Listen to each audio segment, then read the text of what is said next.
Welcome to the League of Legends Champions Spotlight, featuring Blitzcrank, the great steam golem. Blitzcrank is a mix between a pure tank, a melee fighter, and a burst mage, depending on what your team needs. Overall, he excels at disruption, and literally grabbing free kills for your team. Blitzcrank's passive is Mana Barrier. When Blitzcrank gets low on health, he gains a temporary shield based off his current mana. Blitzcrank does not lose any mana in the process, but if you happen to be empty when it activates, you won't get much of a shield.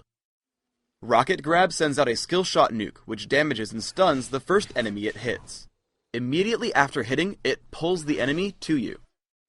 Overdrive gives Blitzcrank bonus movement and attack speed for a few seconds. Power Fist causes Blitzcrank's next basic attack to deal bonus damage and knock the target into the air. Using this ability will reset your attack timer, so using it immediately after landing an attack will give you more damage output. Static Field is Blitzcrank's ultimate. Passively, it deals damage to a random enemy every few seconds. On activation, Blitzcrank damages and silences all nearby enemies, but deactivates the passive until it cools down. At the start of the game, always check to see if you want to push. Check the scoreboard to see if they have a jungler, and use Clairvoyance to see where he's starting. One great Clairvoyance spot is right here. It lets you see champions setting up for the golem, wolves, or the brush to the right. Spotting a Kali, I walk up and pull her into my team with Rocket Grab, picking up first blood. At level 2, try to play aggressively in lane. I don't want to Rocket Grab right away, because I need Alistar's attacks for damage output. Instead, I walk up for Power Fist, and then Rocket Grab after. I actually used Rocket Grab too soon, because we don't kill him until after we all flash. But we still pick up the kill thanks to teamwork and good ability use. Warding the brush in your lane can be extremely powerful. Here Teemo ducks in for what he thinks will be a safe place to harass, but now that I know where he is, I land a Rocket Grab. I knock him up with Power Fist and chase with Overdrive once he flashes away. Because Overdrive lasts much longer than Move Quick, I know it can keep up a continued chase and land another Power Fist to pick up the kill. Be patient when using Rocket Grab. I see a fight in mid and chase with Overdrive. I prepare to hit an opponent with Rocket Grab, but I'm not sure if I'm in range. Because of my extra movement speed, Brand is afraid to turn straight down. Instead, he heads to the backside of his turret, which means he has no room to juke. This is the perfect opportunity to use Rocket Grab. I hit him, immediately land Power Fist, and on the way down activate Static Field. He basically has no chance to react and goes from full HP to death. In bottom lane, we push down a turret and start chasing a Kali toward her base. I flash to ensure I land Rocket Grab, which keeps her out of Twilight Shroud. Static Field and Power Fist keep her from retreating, while Alistar knocks her around. I run from Nocturne because I know he can kill me, but when he attacks Alistar, I turn back to disrupt his chase. Because of my cooldown reduction through runes, masteries, and items, I'm able to knock up Nocturne twice, letting Alistar live with just a sliver of health.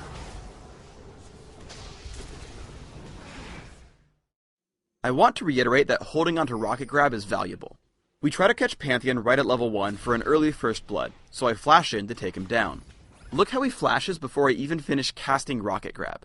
If I had just waited half a second, I could have grabbed him after the flash and picked up the kill.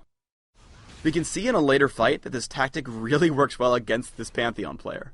Right as I reach max range, he keeps walking back and forth hoping to juke me. Instead, I just walk farther and farther forward, landing the Rocket Grab even despite his flash.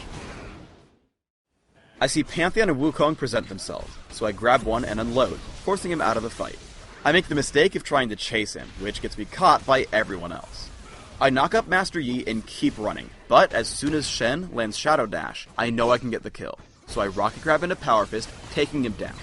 As Kennen chases me, I try to catch him around the corner with Power Fist, but my team picks up the kill anyway. Disruption is huge on Blitzcrank. I get into a teamfight late, but my position allows me to Rocket Grab Pantheon away from the battle, blocking him up for about half of it. I run in and pop Static Field because it will hit literally every member on the enemy team. Sure enough, we clean up 3 kills in a row.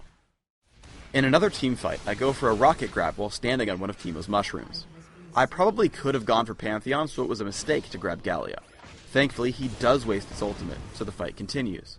Immediately, I head over to the most important target, Pantheon. I interrupt Heartseeker Strike with Power Fist, and lock him up with another Power Fist into Rocket Grab. Note that I don't activate Static Field. If you're only fighting a single target, you do more damage by letting it passively hurt targets for you. Only activate it if you need a burst of damage at the end. For runes, I take armor penetration marks, flat armor seals, flat cooldown reduction glyphs, and armor penetration quintessences. This setup allows me to deal tons of damage with Power Fist and Sheen, survive some harassment in lane, and general utility with cooldown reduction. My masteries are 0, 9, 21, taking pretty standard masteries, specifically improving clairvoyance and flash. I take 1 point in Rocket Grab at level 1, and leave it there until level 14. My first priority is to max Power Fist, with a point in Overdrive at level 3. Lowering the cooldown on Power Fist to use it multiple times per fight is extremely important. Maxing Overdrive second allows me to more easily chase down my enemies. For items, I open with a Sapphire Crystal and 2 health potions. Ionian Boots of Lucidity and Sheen are pretty much guaranteed buys right after. Depending on how the game is going, I'll add more offense with Trinity Force, magic defense with Banshee's Veil, or physical defense with Randuin's Omen. Finally, I end up grabbing more damage output with Infinity Edge and Bloodthirster. Thanks for tuning in to the Blitzcrank Champion Spotlight. Please subscribe to the Riot Games YouTube channel up top and leave us your thoughts in the comments below.